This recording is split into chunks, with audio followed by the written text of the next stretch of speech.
नमस्कार साथियों, मैं हूं आपका दोस्त फानू भार्गव। आप देख रहे हैं जीके विद फानू चैनल। साथियों, यहां पर हम डीपीआई का लेटर देख रहे हैं। लोक शिक्षण संचालनालय ने यह पत्र जारी किया था समस्त जिला शिक्षा अधिकारियों के लिए मध्य प्रदेश।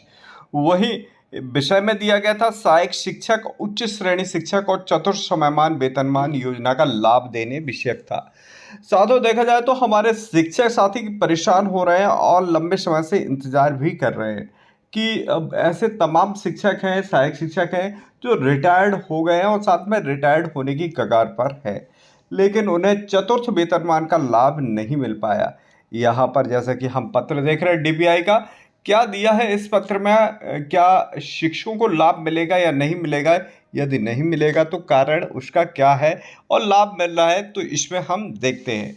साथियों, जैसे कि यहाँ पर हम पूरे पत्र को रीड करेंगे, फिर इस पर एनालिसिस करेंगे।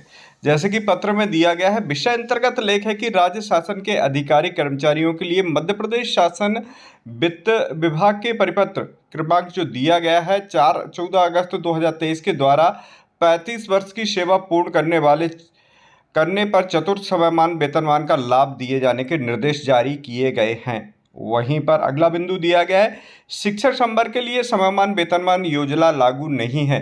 शिक्षक संवर्ग के लिए मध्य प्रदेश शासन सामान्य प्रशासन विभाग की क्रमोन्नति योजना परिपत्र 17 मार्च जो कि दिया गया है 1999, वहीं दिनांक इसमें है 25 अक्टूबर 2017 लागू है। उक्त अनुसार सहायक शिक्षक एवं उच्च श्रेणी शिक्षक को 30 वर्ष की तृतीय क्रमोन्नति वेतन का लाभ दिए जाने का प्रावधान है। तो 30 वर्ष की सेवा होने पर तृतीय क्रमोन्नति वेतनमान मिलेगा, वहीं 35 वर्ष की सेवा होने पर चतुर्थ वेतनमान का लाभ दिया जाता है। आगे देखते हैं, अगला बिंदु है जैसे कि मध्य प्रदेश शासन वित्त विभाग के परिपत्र 14 अगस्त 2023 का उल्लेख करते हुए जिला शिक्षा अधिकारी जिला सिंगरौली ने अपने आदेश में यह दिया गया था कि सम संख्यक क्रमांक 16/12/2023 सम संख्यक आदेश क्रमांक दिनांक 21/12/2023 में सिंगरौली जिले में कार्यरत शिक्षक संवर्ग के लोक सेवकों को 35 वर्ष की सेवा पूर्ण करने पर चतुर्थ समयमान वेतनमान स्वीकृत किया गया। उक्त स्वीकृत समयमान वेतनमान जिला शिक्षा अधिकारी सिंगरौली ने अपने आदेश क्रमांक में उल्लेखित किया गया था। वहीं शिक्षक संवर्ग के लिए नहीं होने के कारण निरस्त भी किया गया है। साथियों, निरस्त भी किया गया है चतुर्थ वेतनमान जहां सिंगरौली में दिया गया था। आगे दिया गया है, उपरोक्त नियम के विपरीत कार्रवाई किए जाने के फलस्वरूप जिला शिक्षा अधिकारी सिंगरौली के विरुद्ध अनुशासनात्मक कार्रवाई प्रारंभ की गई है। पुनः स्पष्ट किया जाता है कि स्कूल शिक्षा विभाग अंतर्गत शिक्षक संवर्ग, सहायक शिक्षक और यूडीटी के लिए क्रमोन्नति योजना अंतर्गत वेतनमान किए जाने का प्रावधान है।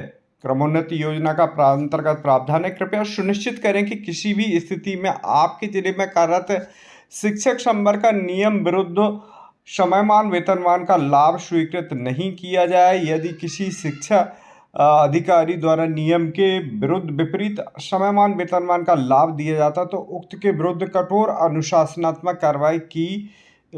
साथियों, जैसे कि यहाँ पर आदेश में यहाँ स्पष्ट किया गया है कि जो सहायक शिक्षक और शिक्षक हैं उन्हें 1999 और साथ में 1917 में जो आदेश जारी किए गए थे उसके तहत क्रमोन्नत वेतनमान का लाभ दिया जा रहा है, समयमान वेतनमान का लाभ नहीं दिया जा रहा है। इस कारण से शिक्षकों को रोक लगाई गई है।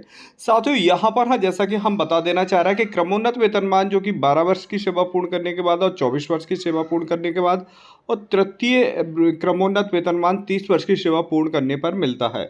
वहीं 35 वर्ष की सेवा पूर्ण करने पर चतुर्थ वेतनमान मिलता है।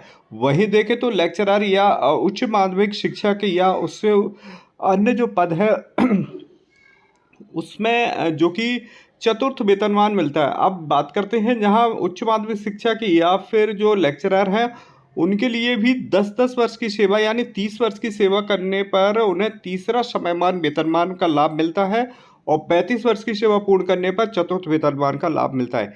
यहाँ पर भी सहायक शिक्षकों को भी 30 वर्ष की सेवा करने पर भी क्रमोन्नत वेतनमान का लाभ मिल रहा है, तो चतुर्थ वेतनमान का लाभ क्यों नहीं दिया जा रहा है?